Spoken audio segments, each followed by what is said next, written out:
Hi, my name's Tiffany. I'm an alcoholic. Hi, Tiffany. And can we just give a round of applause to the committee and the cuisine queens?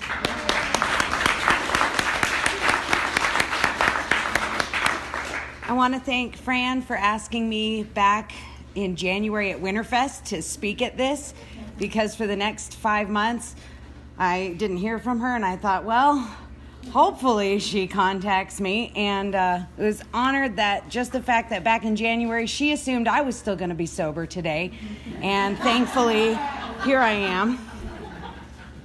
Now, I'm going to tell you my age, and I'm going to tell you my sobriety date, and then you'll do one of two things.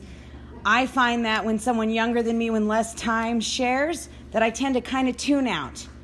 And I'm usually that person. Well, here tonight, I feel like I'm that person that's younger with less time than a lot of the women in this room. So hopefully you won't do what I normally do, and that you could get something out of this. So my sobriety date is December 6th, 2015. And next month I'll be 31. So I got sober when I was 28 years old. I was born, and it pretty much just went downhill from there, you know? And that's my opening line. It's the one guaranteed to get laughs, because for the rest of the time, everything that I think is funny that I say, nobody else seems to think is funny. So at least you laughed once.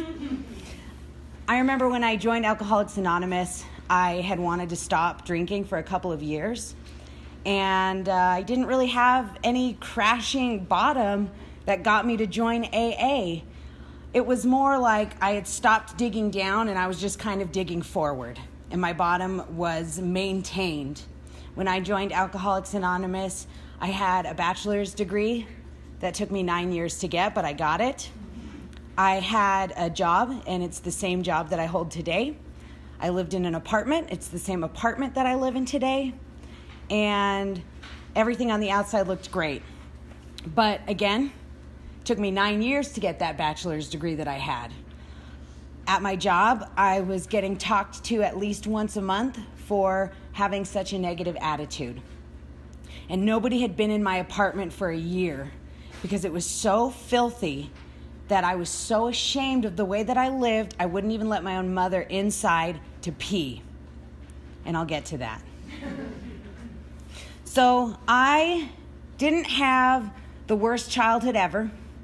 My parents aren't married, so I did experience divorce as a child, but you know, my very first memory is when I'm really young. I'm 2, and I'm hiding behind a bed. And my mom and my dad are beating each other up. My mom would usually start it, but my dad was stronger. So my mom and dad are beating each other up, and I'm screaming, "Stop fighting, stop fighting." And my first conscious emotions were fear and powerlessness. And I carried that with me. I carried that through my childhood, through my adolescence, and through my adulthood when I finally found alcohol. Thank God I finally found alcohol, because it brought me to Alcoholics Anonymous.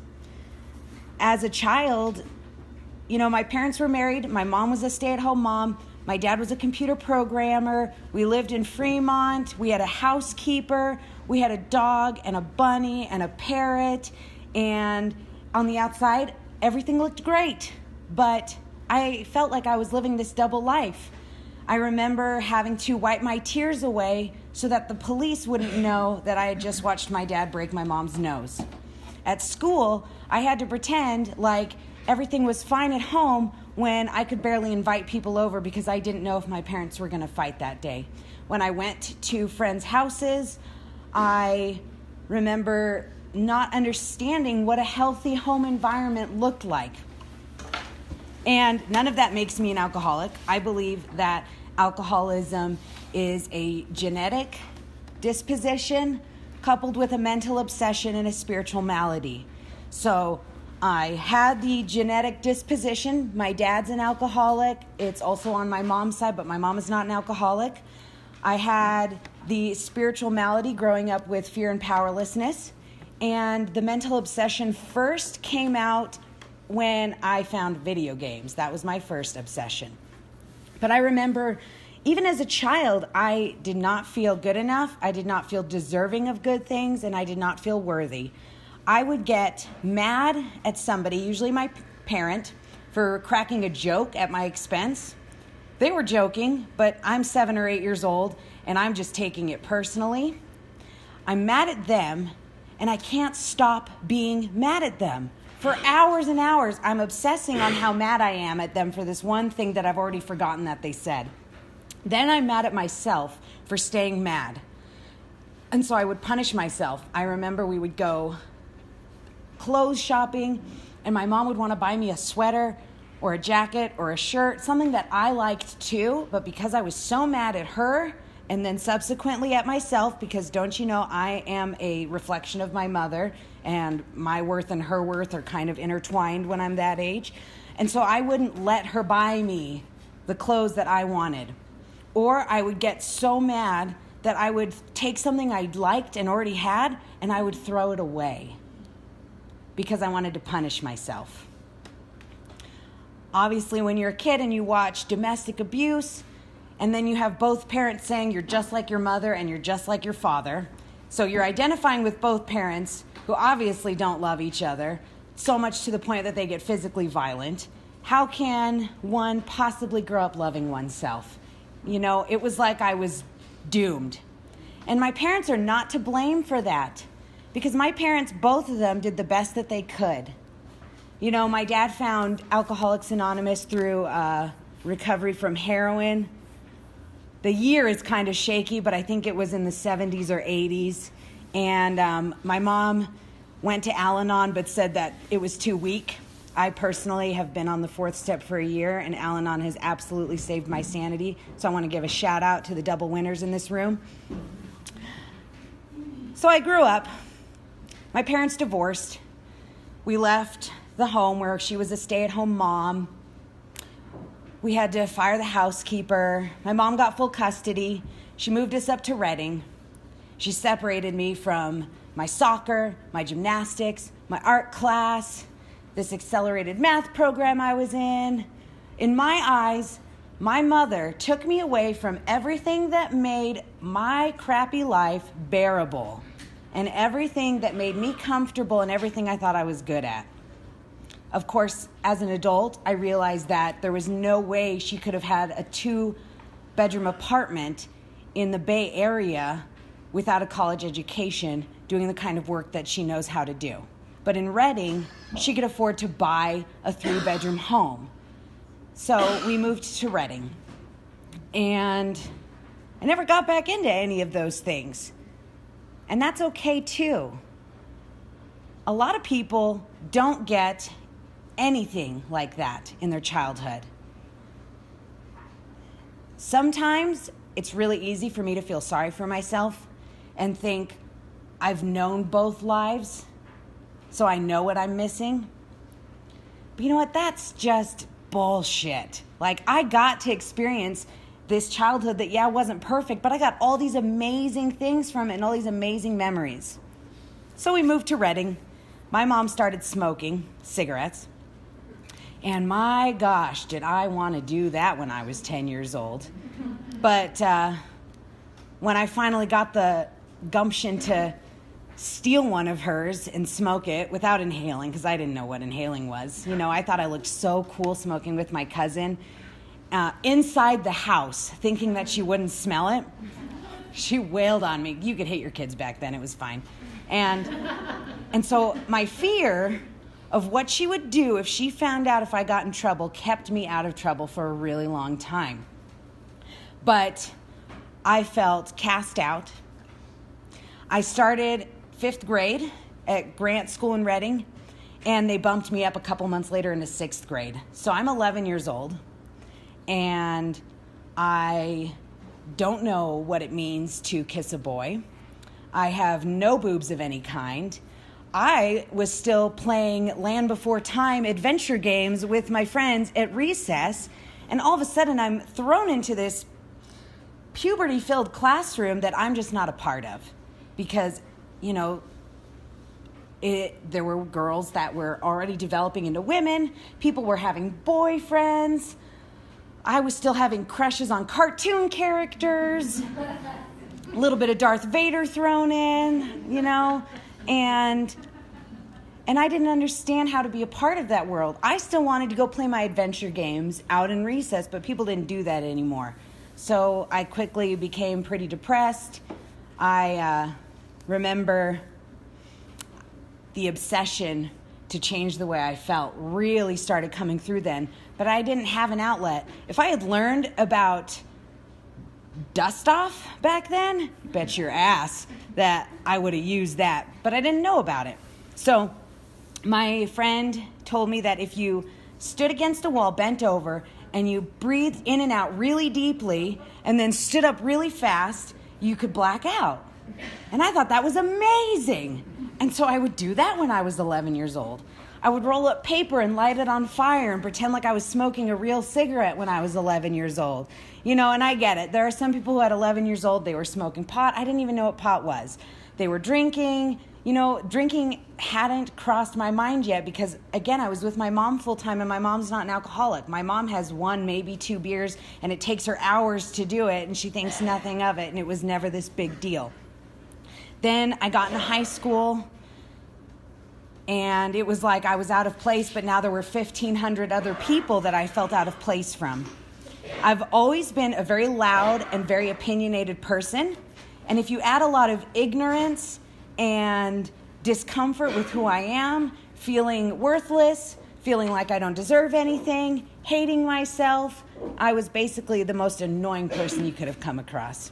Which is funny because I now consider myself to be very similar to the way I was at 15 years old, personality-wise, except now I like myself. And so that's a big difference there. I did drink a couple of times in high school. I would manage to sneak out, go to a friend's house, have 2 beers, which effed me up, you guys, when you are a 16-year-old who's never drank before. 2 beers, 2 Mike's Hard Lemonades, let's be honest. That did the job. But every time that I did that, I got in trouble. Every single time I drank, from the first time I put a bottle to my mouth, I was getting in trouble by my mother. I drank on her wedding in Yosemite, and I was gone until 2 in the morning with some 22-year-old guy when I was 17 years old. Oh, man, I got in so much trouble for that. 2 beers. I finally got drunk my senior year of high school. I think I drank like a pint of triple sec and then a pint of puckers. Oh, God. And what happened when I got drunk, now we're at, Tiffany's alcoholism phase, is I took off my clothes. I made out with some guy I didn't know. Pretty sure it was caught on film. Blacked out. And I wanted to do it again as soon as possible because when I got drunk, suddenly I thought I was funny. Suddenly I was not loud, opinionated, ignorant, undeserving, unworthy of friends. Suddenly I felt attractive. I felt like I was heard. I felt like I wasn't the only one who thought that I was a funny person. I felt like I was smart because people were pretending to listen to me. I don't know if any of that was true, but that was how I felt. So my mom did the smart thing and sent me off to Chico State. And I went from having a 10 p.m. curfew throughout high school to suddenly having this immense freedom. And I knew what I wanted to do with it. I, first of all, was going to become a smoker. I'm coming up on 13 years of smoking cigarettes, actually, because I started right before I turned 18. And, the smoking table, I just happened to meet the right group of people, which were the stoners, who are the most accepting mother effers that I have ever met. So I sit down at the smoking table and I'm chain smoking Marlboro Red 100s because those were the only cigarettes that I had heard of at the time. And I meet these group of Bay Area stoners who have way more life experience than I do, who aren't virgins. I wasn't a virgin, actually, by that time. Who aren't virgins, who know what pot is, who can name 5 different things to call pot, which I couldn't. I knew marijuana, weed, and pot, and that was all I knew to call it. And who drank, and who I found out later had done other things too. and they accepted me, and I felt accepted. I felt accepted sober, and that was so amazing. They thought I was funny. They told me I was attractive. They thought that I was smart.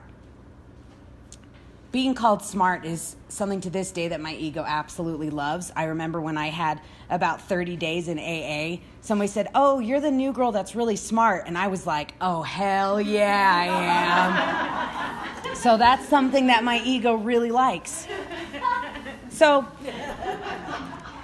I started partying, and I very quickly escalated out of control. I mean, within 6 months, I was the girl who would be at the frat house, drunk, crying my eyes out, because if I wasn't undressing, I was crying.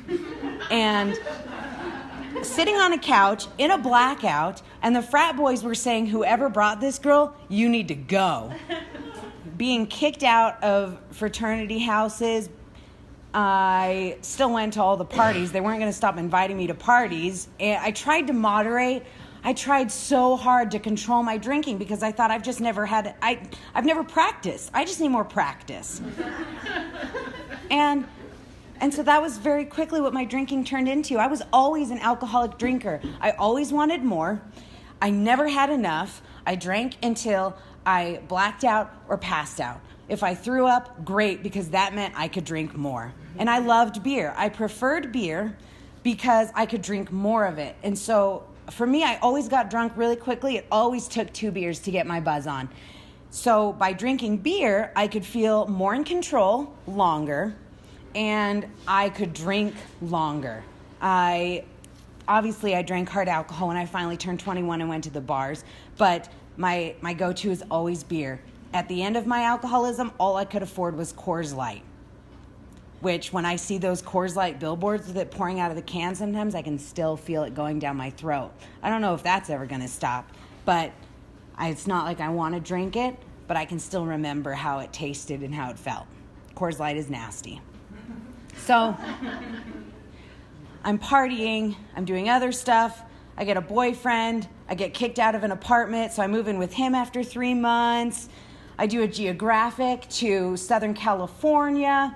A year later, I do another geographic back to Redding, move in with my parents. I'm hiding my beer underneath the bed so that they don't know how much I drink. My stepdad's a cop. I'm smoking on the porch. I'm getting stoned on their porch. I'm doing drugs when they're not home, totally disrespecting him, not connecting the dots that this is not normal behavior. I just thought, I'm a 21-year-old girl. What am I supposed to do? Get a roommate. I'm a total and complete slob who goes to the bar, gets really, really drunk, and at 1:30, it's literally like, I'm like going like this, and whoever my finger lands on, I'm like, "Okay, you're tonight. You know, you're tonight.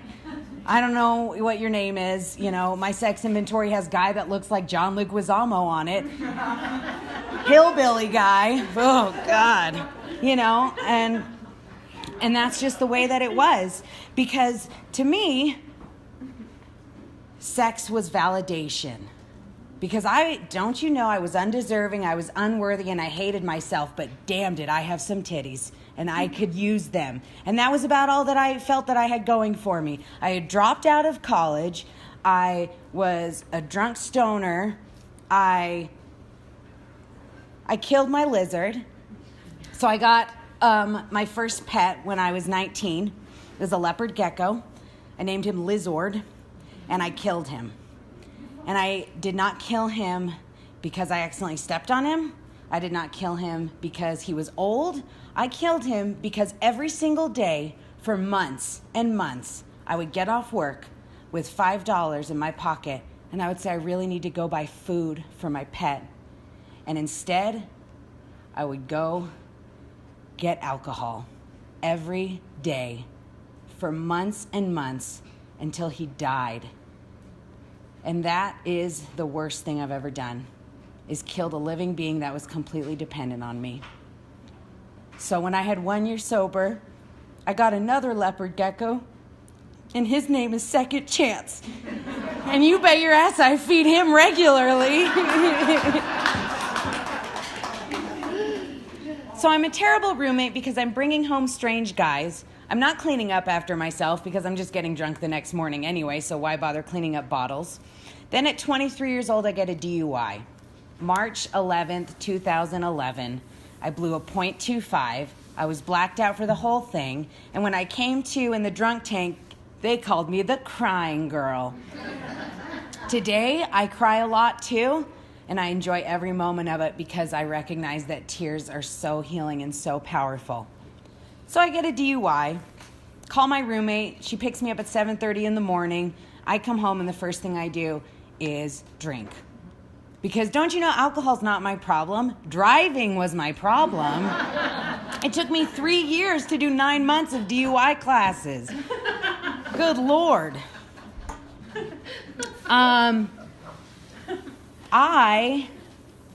It took me 3 years to finish everything on my DUI.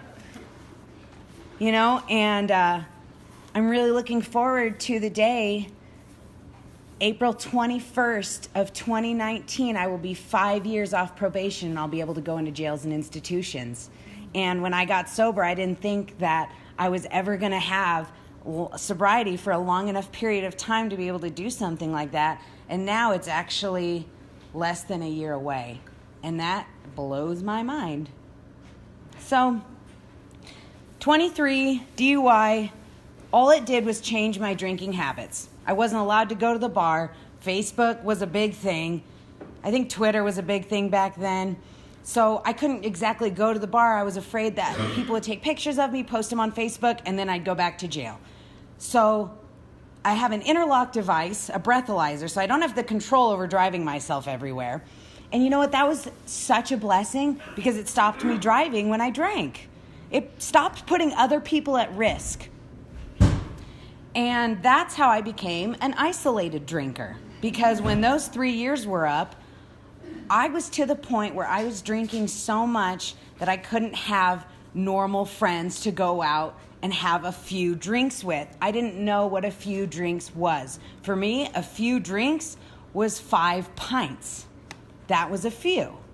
And none of my friends drank like that. I would need 7 beers and then go to my friend's house to drink the bottle of Sailor Jerry's that they had bought. I was regularly getting blacked out. I was slowly losing my friends. Not all of them to my disease. Some of them actually moved away and they're still my friends because they didn't see me at my lowest point. But, you know, I moved into the apartment I have now. I've actually lived in it it'll be 6 years at the end of this year. Moved into it with a boy, wanted to get a better job. I'd been in and out for 5 years at that time, really wanted to get an office job. So I quit smoking pot. 17 days I went without it. And my drinking went absolutely out of control. I was drinking twice as much as I normally did. And when I finally got that job and started doing the other form of alcohol again, my drinking did not slow down in proportion. It stayed. For me, this is a lot. 6 to 9 beers every night up until the day I decided I can't do this anymore. So, break up with the ex. He moves out. My apartment slowly goes to crap. I have no friends. I'm being constantly called into the office for attitude problems. My car is not working anymore because the breathalyzer messed up some electronic stuff. I get another job right around the corner of my apartment. It's the job that I have today. And I got it 9 months before I got sober, so at work we joke about it. We call it my gestational period. So, all I know is I hate myself. So I go back to school, I get a degree. I got my degree in 2015 in April. And I received that diploma, and I felt nothing. And I thought, why aren't I feeling like I've accomplished something? I still feel like a piece of trash. So I buy a brand new car the next month. And I feel nothing. I still feel like a piece of trash. And I think, you know what I really want to do is I don't want to drink the way I drink every day. And I couldn't stop. I wanted to drink like a normal person, and I couldn't stop. And that was a horrible feeling because I had never wanted to stop before, and so I never looked and thought maybe my drinking is an issue here. It got to the point where I wanted to only be able to have 1 or 2 beers and be content, and realized that that was not an acceptable number for me. And then when I said, fine, today I'm not going to drink at all, and yet I immediately found myself going to the fridge at 5:02 when I got home from work, grabbing it automatically, opening the can, and just like in the story Student of Life on page 324 in the big book, when she says that she sits down with that glass in her hand and she knows she doesn't want to drink and she starts to cry, that was me every single night. And every morning I would wake up, I'd brush my teeth, I'd throw up, I'd look in the mirror, I'd say, my God, you suck. What is wrong with you? Don't you have any willpower? Can't you just go one day without drinking?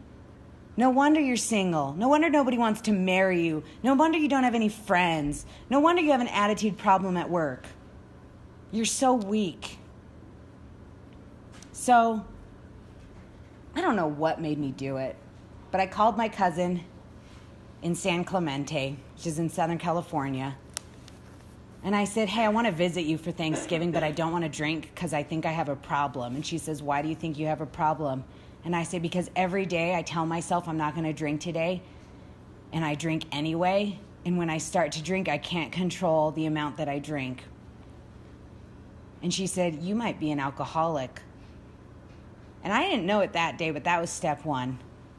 Now, I drank up until the day I went to visit her, because you bet your ass I was not going to drink. I was not going to stop drinking then, not until somebody was holding me accountable. So I did. My dad lives there. He lives in Oceanside. I saw him, and I said, Dad, I can't stop drinking, you know. I drink because I watched you abuse Mom. I drink because I watched Mom abuse you. I drink because Mom yelled at me a lot. I drink because I don't have a master's or a PhD. I drink because this. And my dad said, Tiffany, you're an alcoholic. You need to go to Alcoholics Anonymous. It is scientifically proven that alcoholism is a disease. It has nothing to do with weakness. It is the only thing that's going to save you. And I don't know how many times he'd said that to me before, but I heard it this time. So I got back from Southern California and I went to my first meeting, and it was the Monday Night Women's Freedom Bound at the Alano Club in Redding, which is now my home group. I am the treasurer of that meeting. I was secretary. I hate that meeting sometimes. But it was birthday night. So I don't know what I was expecting. I think I was expecting all men, drinking coffee, smoking cigars. You know, on the movies and TV when they talk about the good old days, and they're like, but I'm so happy now that I'm not partying. I love driving my friends around. That was literally what I thought it was going to be. In that voice.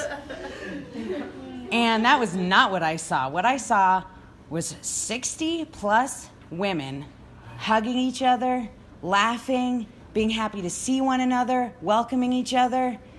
And this pretty girl named Shelly, whose wedding I'm going to in a few weeks, she came up to me and she said, you're new. I don't know how you guys knew I was new. I mean, we are unrecognizable. She had me sit with her, and they started handing out chips. And I took a 24-hour chip. I was stoned. I didn't know, you guys. Come on, give me a break. Back up before the chips. I want to talk about how it works. Because the first time I heard how it works, that was when my life changed. Not everybody has this experience, but my higher power knew that I needed this experience. When they read how it works, it was like everything that I had ever wanted to be but didn't know the way to be it was answered for me in how it works. Till they got to the steps, and I was like, hell no, I ain't doing those. But then, after they read the steps, which the amends was the scariest for me, because I was not about to make amends to the married man I'd had an affair with 4 years ago, right? So then they get to the point where many of us exclaimed, what an order, I can't go through with it. And suddenly it was back to me again, and they were reading it to me. I don't remember if there were any other newcomers in the room that night. I'm sure there were, but when I stood up and I said, my name's Tiffany, I'm an alcoholic, it's my first meeting, I just started crying, and I cried the whole meeting, and I cried for the first 30 days. I missed that. God, I missed that. So they started handing out chips. And I was like, whoa, 30 days without a drink? And then, whoa, a year without a drink? And that was when I stopped comprehending. But they kept on going. And, there were people up on that stage that from 1 year to 27 years. And what they said was that they couldn't control their drinking. What they said was that they didn't want to drink anymore and they couldn't stop. What they said was that they didn't feel worthy, they didn't feel deserving, and that they hated themselves. And that was me. So I heard hope. And I thought, maybe this thing can work for me. And I thought, yes, I must have this. So I immediately jumped into action and I started working the steps. I got a sponsor, and the next day was my sobriety date. So I had already settled step 1. I knew that no matter what I accomplished in my life, I was never going to be happy because I wasn't being honest with myself about who I was, and that was an alcoholic. Step 2 was relatively easy because I was already coming out of a 7-year stint of atheism, which was really depressing. I know that there are women and men in the program who are secular, and it works for them, and that's amazing. But I felt so little of myself that I needed something bigger than me to believe in me. I ended up making the group my higher power. I didn't realize I was doing this, but I made the group, the AA fellowship, my higher power for the first 18 months of my sobriety. And I didn't know that I had done this until one of my friends died and my higher power was not enough and I was going to drink. And then I had to completely redefine my conception of God. Now I have a much more personal higher power that I feel cares about me as an individual, so that when I still struggle with those thoughts, because for 28 years I lived with those negative thoughts, so when I still struggle with them today, I know that there's something that's rooting for me no matter what. Step 3 takes on new meaning for me all the time with every aspect. At first, all I could do was alcohol. That was all I could do. And then it was this, just little baby steps like God, I've seen what you've done for me when I give my will and my life as it concerns alcohol to you. So I'm going to give you this little piece. And I'm still giving God little pieces because until I see proof that one of those little pieces and giving it over works, I can't give another little piece. My biggest struggle today is men. And I love that this is all women because then I can talk about my dirty slut days and I can talk about my boobs and I can talk about men, I was about to start step 4, but there was a boy, you see, and oh man, he was cute. And don't you know he's the reason I got sober so that God could bring us together? And my sponsor did not want me to date him, so I got a different sponsor. And then told her, I'm going to date this boy now. And I didn't realize this, and I don't know if I ever would have realized this had I not gotten into a relationship early in sobriety. I did not realize that I did not think I was worth getting sober for me. I thought I had to get sober for someone else, that was as much self-worth as I had. That if you were happy that I was sober, that if I could make your life better, then and only then was I worth getting sober for. You know what? I think maybe that's why being of service is so important. Because when we're of service, we're able to share ourselves with others and see the fruits of our value. So there's my plug for service. So step 4 took me 4 months, and that was meeting my sponsor every week. And that was doing work on it. My mom alone took a month. I had to write lots of letters. The way we did step 4 is this really long, drawn-out process. It's not just one person per line. It's everything I'm mad about that person. And then when we did all that, then I got to do a resentment list on myself. And don't you know, that was painful as hell. Because I could not forgive myself for killing my lizard. I could not forgive myself for being 14 years old and my 8-year-old sister's crying, and she comes into my bedroom saying, Tiffany, I had a nightmare. And I say, get the F out, I don't care. And what I had to learn through that fourth step and in the months and couple of years that have followed is that I didn't know any better. When I look back at my childhood, I was never taught compassionate, sensitive affection or love. But you know who did teach me that? My sponsor. My sponsor taught me that. And I need that kind of nurturing woman to mentor me and take me through the steps, because my mother is not a nurturer. She is not an emotionally affectionate woman. She is not a sensitive woman. I told her, hey, this guy's interested in me and wants to wait until marriage to have sex. And she says, he's probably gay. You know, that's my mother. But you know what? My mother was the 12th of 13 kids in an Irish Catholic home where they still beat you with a belt. My mom didn't know any better either. My mom was never given affectionate, emotional love. So who am I to get angry at her for doing the best that she could with what she knew how to do? So, 4 and 5 mixed together. Boyfriend relapses. I'm a mess, you know. My whole life was over. I was going to marry this man. I was going to have like 12 babies with him. What am I going to do now? Now, suddenly I'm stuck with Tiffany. I'm 6 or 7 months sober. I do not have a circle of women because it was all about him, and I had to get that.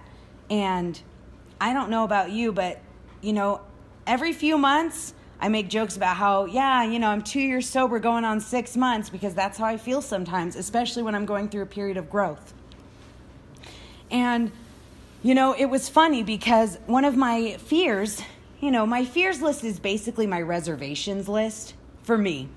And him relapsing or dying or breaking up with me or whatever was on that fears list. And I didn't drink. Because even though my self-worth was so wrapped up in him, you know what it was? It was service.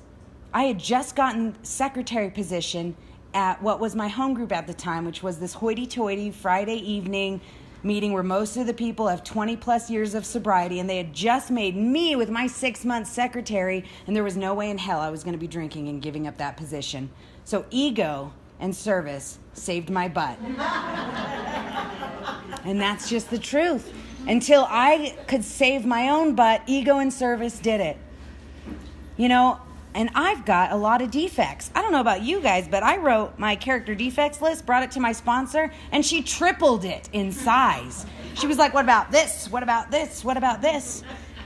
And thankfully, the way that we did it together was she had me write an assets list. Not necessarily the opposite of all the defects, but my assets, so that I had something positive to focus on.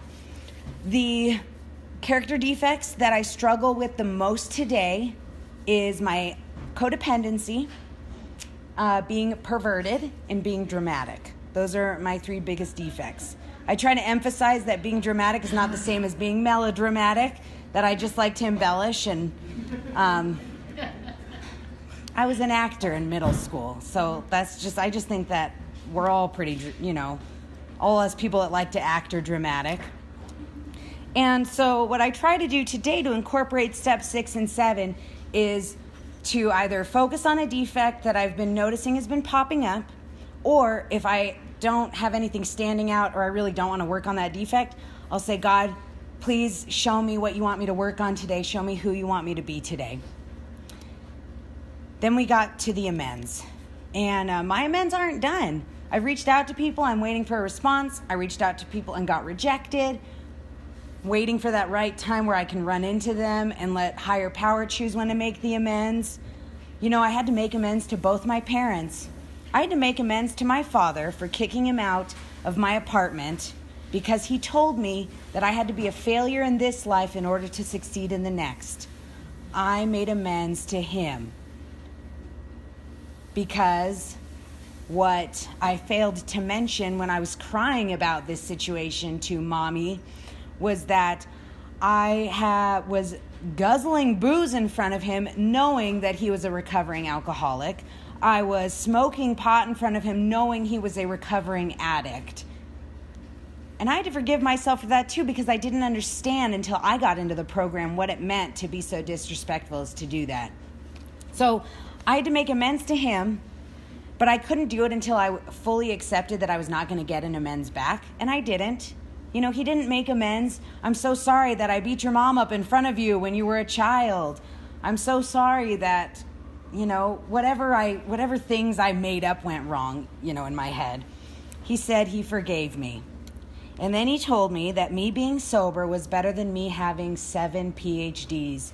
And my dad was the dad to tell me that if I didn't get a PhD in quantum freaking physics, that I wasn't ever going to be good enough. And so that's the closest he's ever come to telling me he's proud of me, and I'm going to take it. I did make amends to the married man I had an affair with. I was still kind of salty because when he ended up divorcing his wife, he never called me, but whatever. And I did get an amends back from him, actually. Then spent way too much time on my childhood. I should have just skipped right to the alcoholism so I could talk about the solution. So 10, 11, and 12, I try to do on a daily basis. I actually didn't start meditating regularly until about a month ago. I can only do guided meditations. I can only do it when I'm going to sleep, but I'm doing it. 30 minutes to 1 hour every night. I'm doing these ones on healing your inner child. Sucks and it's painful. Sometimes I still just watch The Office on Netflix instead. But I'm finally meditating. And prayer's hard for me. I am currently flirting with Christianity. And because Jesus is looking real good sometimes. So that's where I'm at with prayer. I have a really hard time with the resurrection because I have a very scientific mind. And so I really struggle with that. But I'm just asking God to show me the right version of him for me to worship in order to have maximum fulfillment in my life. Because that's all I can do. You know, find my own understanding of a higher power. And I need to accept that it might not ascribe to a particular religion and that that's okay too. It doesn't mean that I'm separate from and not welcome at church or something. I want to talk about men for a couple minutes, so I'm going to go just a little bit over, and I apologize for that. But men are a really big issue for me. I have dated 4 men since getting sober, including the one that I dated when I was a newcomer, and it has been a disaster, an absolute disaster. But each time I have learned something phenomenal about myself. So with this last one that failed horribly, he dumped me right after I slept with him, you guys, and I waited a month to do it. And so I was like, that's it, I'm waiting till marriage. And then this friend that I've had for almost a year is like, I'm interested in you, and he's a good Christian boy who wants to wait until marriage. So I'm like, So I'm trying the other extreme, because I'm an alcoholic, it's got to be an extreme. So I'm trying the other extreme now. Keep you guys updated on that. What I learned from the last one that failed was 1, my self-worth was no longer tied up in what a man thought of me. 2, I had this big long list of red flags. I know exactly what an unhealthy man, an emotionally unavailable man looks like.